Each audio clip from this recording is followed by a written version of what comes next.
아버지 유언에 집까지 뺏겼다. 당신이 평생 살던 집이 하루아침에 남의 것이 된다면 어떨 것 같으세요? 상상만 해도 아찔하죠?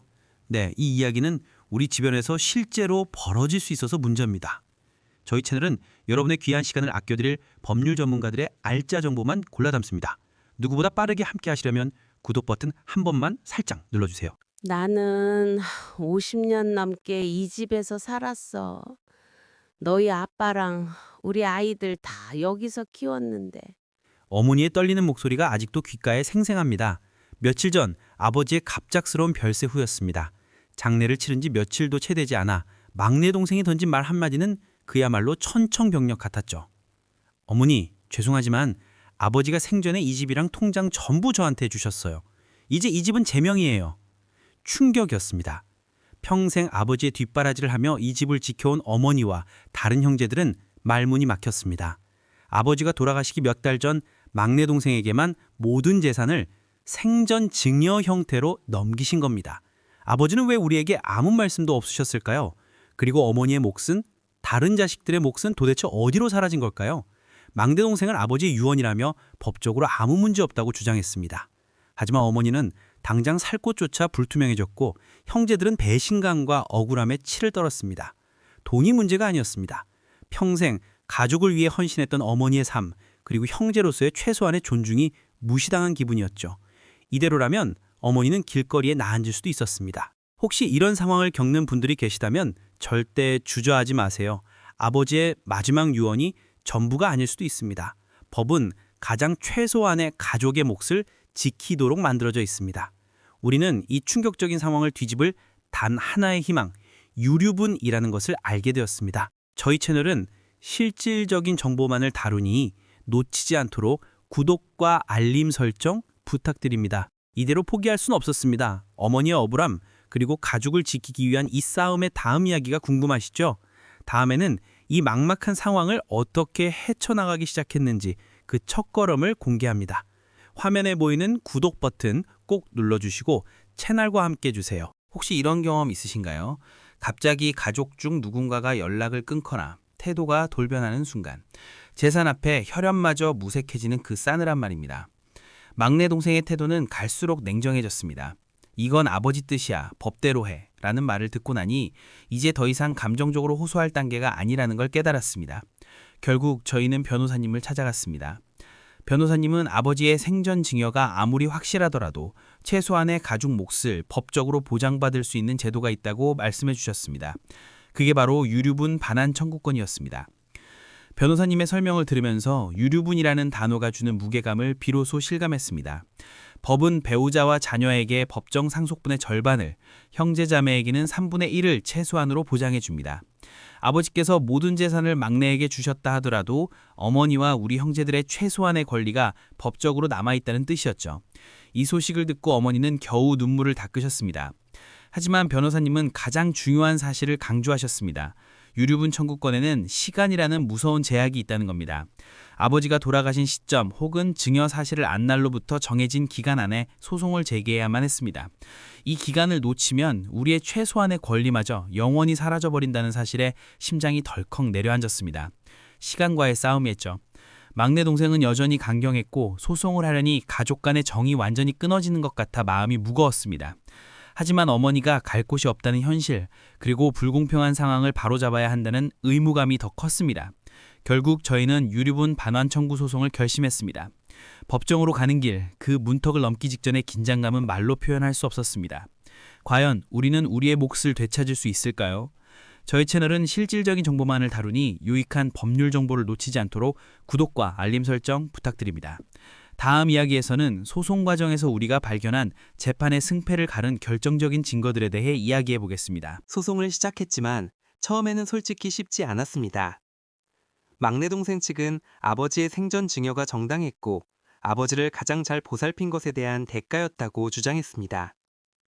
통상적인 법정 다툼처럼 보였지만 변호사님은 증거 싸움에서 판가름이 난다고 귀뜸하셨습니다. 특히 유류분 소송에서는 단순한 증여 사실을 넘어 그 증여가 다른 가족의 몫까지 침해하려는 의도를 가졌는지 입증하는 것이 중요했습니다. 변호사님의 조언으로 우리는 아버지의 생전 기록들을 꼼꼼하게 뒤지기 시작했습니다. 그리고 마침내 재판의 분위기를 완전히 뒤집을 수 있는 3가지 결정적인 증거를 찾아냈습니다. 첫째, 아버지의 특정 목적을 입증하는 통장 기록이었습니다. 막내 동생에게 거액이 오간 시점에 아버지의 다른 형제들에게는 생활비조차 끊겼다는 객관적인 금융거래 내역이었습니다. 이 기록은 아버지가 막내에게만 몰아주기를 했고 나머지 가족들의 생계를 고려하지 않았음을 보여주는 강력한 증거가 되었죠. 둘째, 아버지의 생전 증여의 의사가 담긴 녹취 파일이었습니다. 우연히 발견된 녹취에는 막내 동생이 아버지를 부추기들 재산을 요구하는 내용과 아버지가 나머지 가족들에게는 미안하지만 어쩔 수 없다고 말하는 음성이 담겨 있었습니다. 이는 단순히 효도에 대한 대가가 아닌 편파적인 증여였음을 증명했습니다. 셋째, 막내 동생이 재산 증여 직후 보인 태도 변화에 대한 주변인들의 진술이었습니다. 증여 전후의 막내 동생의 태도 변화, 예를 들어 갑자기 어머니에게 불효를 하거나 연락을 피하는 등의 행동을 이웃과 친척들이 증언해 주었습니다. 이는 막내 동생의 증여가 아버지에 대한 진정한 효심 때문이 아니었음을 간접적으로 입증하는 결정적인 심증이 되었습니다. 이 3가지 증거를 법정에 제출했을 때 막내 동생 측은 당황하는 기색이 역력했습니다. 법정은 더 이상 감정 싸움이 아니었습니다. 승소율 90%를 만들어준 결정적인 한방이었죠. 법의 심판대 앞에서 가족 간의 배신이 드러나는 그 순간, 이제 남은 것은 마지막 판결뿐이었습니다. 법정 공방은 치열했습니다. 감정이 격해지면서 막내 동생과 우리는 서로에게 상처 주는 말을 쏟아냈습니다. 재판 내내 법정에는 팽팽한 긴장감과 함께 가족 간의 정이 무너지는 슬픔이 감돌았습니다. 특히 우리가 제출한 결정적인 증거들, 즉 통장 기록과 녹취 파일이 공개되자 재판장의 분위기는 순식간에 바뀌었습니다. 판사님은 이 증거들을 통해 아버지의 생전 증여가 다른 가족의 최슬한의 몫을 심각하게 침해했으며 증여의 의도에 불공평함이 있었다는 점을 인정하는 분위기였습니다. 드디어 판결이 내려지던 날, 온 가족이 침묵 속에 법정에 섰습니다.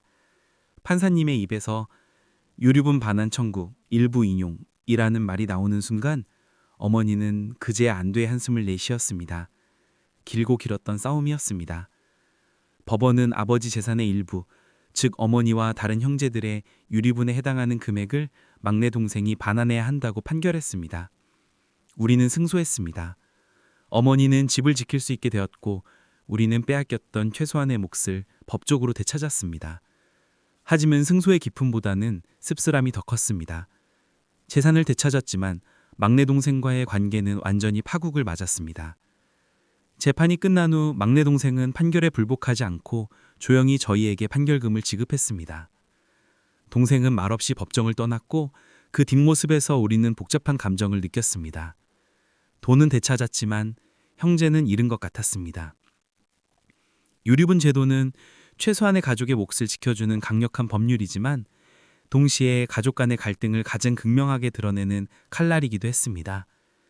이 모든 일의 끝에서 우리는 돈보다 중요한 가치에 대해 깊이 생각하게 되었습니다.